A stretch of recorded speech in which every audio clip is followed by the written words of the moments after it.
was solved with the advent of Fourier Transform Infrared Spectroscopy, in which a pulse, which is nothing but burst of energy, is bombarded on molecules, received its characteristic IR radiation and displayed a time domain spectrum called interferogram.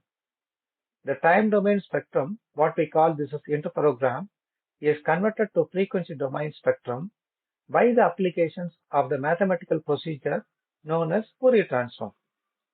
The conventional spectroscopy is termed as frequency domain spectroscopy. In that radiant power, the data are recorded as a function of frequency, or the inversely related to wavelength. In contrast, the time domain spectroscopy, which can be achieved by the Fourier transform, is concerned with the changes in radiant power with time. That is the reason that this instrument is known as Fourier Transform Infrared Spectroscopy. Theory of FTIR.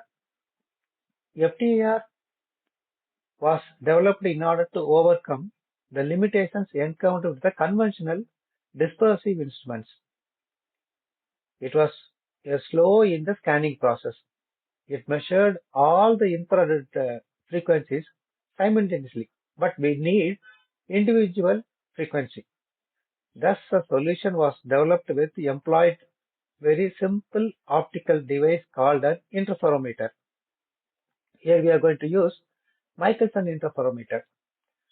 The interferometer produces a unique type of signal which has all of the infrared frequencies encoded onto it. The most interferometers employ a beam splitter which takes the incoming infrared beam and divides it into two optical beams. One beam reflects towards a flat mirror which is fixed in a place. The other beam reflects towards a flat movable mirror with a short distance, typically a few millimeters away from the beam splitter. Then the two beams reflect back to their respective mirrors